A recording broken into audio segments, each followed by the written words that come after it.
ቀዳማይ ቆሮንቶስ ምዕራፍ 16 ብዛዕባቲ ነቶም ኣመንቲ ክኸውን ዝዋጣ ገንዘብ ድማ ኣብ ገላትያን ዘለዉ ምእመናን ከም ዝተራዕኽዎ ንስኻትኩምን ከምኡ ግበሩ። እቲ ምውፃእ ገንዘብ ኣነ ምስ መጻኹም እንትከይኸውን ኣብ ሰሰሙን በታ ቀዳመይቲ መዓልቲ ነፍሲ ወከፍኩም ከከም እቶቱ ኣዋህሊሉ ኣብ ገዙ የቐምጥ። ኣነ ምስ መጻኹ ድማ ነቲ ውህብተኹም ናብ ኢየሩሳሌም ምእንቲ ኸብጽሑ ነቶም ዝሓረኽምዎም ሰባት መልእኽቲ ሒዘ ክሰዶም እየ። ኣነ ክኸይድ ዘድሊ እንተኾይኑ ድማ ምሳይ ይኸዱ። ብመቄዶንያ ክሓልፍ ሓሲበ እየ እሞ ናብ መቄዶንያ እንትሓልፍ ናባኻትኩም ክመጽእ እየ። ናብቲ ዝኸዶ ዓዲ ምእንቲ ክተፋንውኒ ምናልባሽ ምሳኻትኩም እጸንሕ ወይ እኸርም እኸውን እየ። ከም ሓላፍ መንገዲ ኾይነ ክሪአኩም ኣይፈቱን እየ እሞ እግዚአብሔር እንተፈቐዶ ቁሩብ ጊዜ ምሳኻትኩም ክጸንሕ ተስፋ ኣለኒ።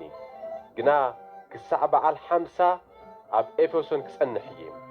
ዓብይን ፍረ ዘለዎን ኣፍ ደገ ተኸፊቱለይ ኣሎም።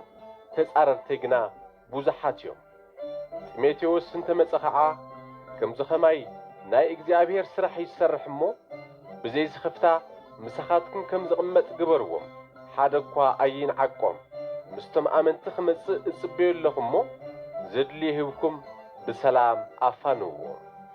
ብዛዕባ ኣጵሎስ ሓውና ኸዓ ምስቶም ኣመንቲ ናባኻትኩም ክመጽእ ብዙሕ ለሚነየ ነይረ። እንተኾነ ፈቓድ እግዚአብሔር ስለ ዘይኮነ ሕዚ ክመጽእ ኣይደለየን። ምስ ጣዕሞ ግና ክመጽእ እዩ። ንቕሑ፣ ኣብ እምነትኩም ጽንዑ፣ በርትዑ፣ ጠንክሩ፣ ኩሉ ነገር ብፍቕር ግበርዎ። ኣሕዋተይ ስድራ እስጢፋኖስ ኣብ ሃገረ ኣካይያ ቀዳሞት ኣመንቲ ከም ዝኾኑን ንኣመንቲ ኸገልግሉ ንበዓልቶም ከም ዘወፈዩ ትፈልጡ ኢኹም። ንስኻትኩም ከዓ ነዞም ከምዚኣቶም ዝበሉን ነቶም ምሳና ዝሰርሑን ዝጽዕሩን ክትእዘዝዎም እምዕደግኩም ኣለኹም።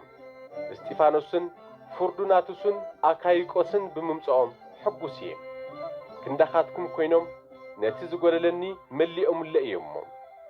ንመንፈሰይን መንፈስኩምን ኣዕሪፎም እዮሞ። ነዞም ከምዚኣቶም ዝበሉ ሰባት ፍለጥዎም።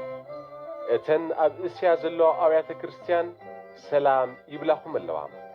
ኣቂላን ጵርስቅላን ምስታ ኣብ ቤቶም እትእከብ ቤተ ክርስቲያን ኮይኖም ብጐይታ ብዙሕ ሰላም ይብልኹም ኣለዉ።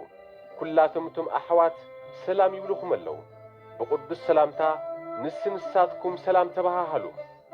እዛ ሰላምታ እዚኣ ኣነ ጳውሎስ ባዕለይ ብኢደይ ጽሓፍክዋ እያ። ንጐይታና ዘየፍቅሮ እንተልዩ ንሱ ዝተረገመ ይኹን። ማራናታ። ጸጋ ጐይታና ኢየሱስ ክርስቶስ ምሳኻትኩም ይኹን። ፍቕረይ ብኢየሱስ ክርስቶስ ምስ ኩልኻትኩም ይኹን። ኣሜን።